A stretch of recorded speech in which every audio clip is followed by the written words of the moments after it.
dikkati na kuy candidat sa loxo sa kaw tribune yéen kaay naan man fi mu ne day test bu njëkk gi cuuc xool ndax yaakaar mën na amam déet ni ki tey lay tàmbali ci réew mi tirage au sort boo xam ne conseil constitutionnel moo koy daal di def ngir xam nag ban candidat la ñuy njëkk lañ bët ay dossier daal di natt ay parrainage ak ñoom seen yéen kaay des médias bi naan man en tout cas étape bi bu am solo la ñaabar jëm ci parrainage yi waaye nag lépp risque la te ragal du ko def te grand yi ci boppam ñi nga xam ne ñoom la ñu duppee ay grande coalition nee na ñoo yaay soo moytuwul day ñoo ciy gën a ñàkk wala ndax ñoom dañoo daal di raatale daal jël parrainage yi ba maar day taali nee ñu nag ngir naj ña nga xam ne dañ leen dippee ñu ndaw sutuut te sutuut soosee buñ njëkkee jàll dana metti ci grand yi wala ndax ki ñu njëkk xoolal moom ku ca topp nuróoleeg moom daanaka doublon lan lay woowee moo tax attention ci grand yi attention tribune yéen a kaay xamle ko l'enquête quotidien daal di may xamal ne en tout cas candidature yi bari na ba maar day taali juróom-ñeent fukk ak juróom ci ay candidat ci benn réew su ndaw sii di Sénégal ñoom ñëpp di dagat jël baatu askan wi bari na yéen a kaay bi naan man bu nekkee ñenn ñi moom ambition la bëgg yor Sénégal defar Sénégal soppi doxalinu Sénégal ña ca des moom bësa leen ca dugal manees na ko expliquer ni ki Benno Bokk Yaakaar na mu xare yeewi askan wi sàllar ñi ko fële wàllu Sénégal daal di tasar yéen a kaay bi duñu xamal ni ñu yees ñi nga xam ne dugg nañ ci langue politique gi waaye tam ña nga xam ne seen bidéew daal ci présidentielle bii la nar a jaaree fenk attention am na ñoo xam ne boo moytuwul daañu def effet ci présidentielle bi ñenn ñi moom ña ngi ko jàppee ak business am na ci candidat yoo xam ne yéen a kaay bi naan maan fañ dëkk ci boppam xamuñu leen yor mel ni ku naan koon la dal ñoo ñee dalul Bougane Gueye Dany candidat ci élection présidentielle le Sénégal xam ko ñaar fukk ak ñeent ci ay poñ yoo xam ne moo tënk programme économique bi nga xam ne moo nar a joyanti réewum Sénégal mi ngi yéen a kaay Serigne Saliou Gueye bi xëy jox kàddu Bougane Gueye Dany mu naan ñun ñooy génération bi nga xam ne ñoo nar a foqar ci Sénégal ci loxo yoo xam ne setul tegaat ko ci loxo yoo xam ne moo wóor moo gën loxo yoo xam ne ñoo set ñoo mën a yor loxo yoo xam ne mani la daanu jaagaree Sénégal yóbbu ko fa gën loxo yoo xam ne at yee di ñëw dana neex ci sénégalais yi wala dana dàq yi nga xam ne ñoo weesu woon lépp luy naqar am ci réew mi at wii ñu dëgmal dana ko faase ngeen nar ko teg ci loxo yoo xam ne suñuy loxo jox ñu ay responsabilité yoo xam ne fas nañu yéene tabaxal Sénégal ëllëg goo xam ne pour ñun la gën ndax fii la ñuy dund ñu nag suñu njaboot waaye tam tabax Sénégal goo xam ne suñuy sëta ki sëtaat daañu xam ne am na ñu yor ñu waroo ak ñu yoroon ma nga naan livre programme tekki day bu ngeen ko yëree ñaar fukk ak ñeenti poñ yi daa ngeen xam ni pom du neew te daa ngeen xam ni joyanti Sénégal daanaka jafewul volonté la ak bëgg-bëgg waaye tam sam réew daal di lay jaral ba maar day taali le quotidien daal di ne ma en tout cas Sénégal mitti na yokk gi nga xam ne yokku nañ ko njëkk yi ci biir ménage yi tax na lu toll ci ñetti téeméer fukk ak ñeenti junni ci ay doomu aadama fii ci réew mi ñi ngi soxla nag ñu jébbal leen lees dundee daar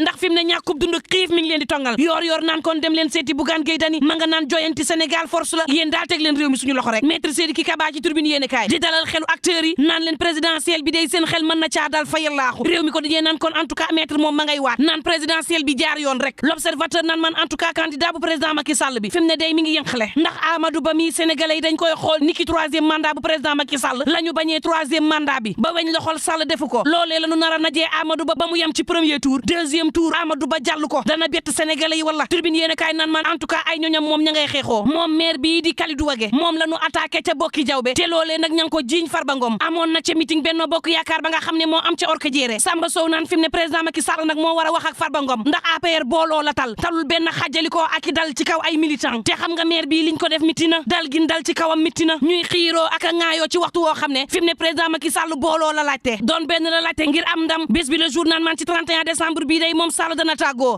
ak sénégalais yi niki ni ko Senghor defee woon 31 décembre 1980 Abdou Diouf mësu ko def maître Abdoulaye Wade mësu ko def Sall ngaari lam tooro buur géda yàlla may na ko chance su mën a tàggoo ak sénégalais yi le témoin yéene kaay naan man Karim Meïssa Wade booba ma ngay taxawal ay comité électoraux waaye Anta Babacar Ngom it ma nga ca biir Sénégal ci ruq-ruqaat yi moom jiital arc xamle ni joyanti napp gi mbay mi waaye tam càmm gi bokk na ci ay yitteem daar fii ci réewum Sénégal boobu Sénégal dund na métit yoo xam ne 2023 métti na wala Sud Quotidien daal di may xamal ne diggante politique boo xam ne daal dina yëngu yoon daal di koy bëtër ñi manifestation yoo xam ne am na juin ba ay bakkan daal di cay rot am nay liberté yoo xam ne daal di nañ koy caxatee daal di ñoddi daal di tëral daal di faat wàllug loo lambe ku mën sa morom duma daal di am ci 2023 bi Tribune yéene kaay naan kon ndorteelu 2024 nar a métti boulanger yi fas yéene soobu ci grève goo xam ne maar day taali ñu fas yéene tàmbali banque seen loxo duñu lakk mburu ndorteelu 2024 bi Vox Populi di ma xamal ne évêque yi nekk fii ci réewum Sénégal xam le nan ni la ñu dogal ci ne mën nañoo takk sayu ñaari góor wala ñaari jigéen lànk nañ ko xalaatuñu koo def ci mim réew booba Bargny ngay sargal seen directeur yi gën a ràññeeku njiital compagnie de l'électricité bu Sénégal Malick Seck waa Bargny def ko meilleur directeur daal di koy sargal Tribune yéene kaay naan man commune bu Diawlé yi Babou Diouf sargal ay ndawam njiital Diawlé debout amal fa ay activité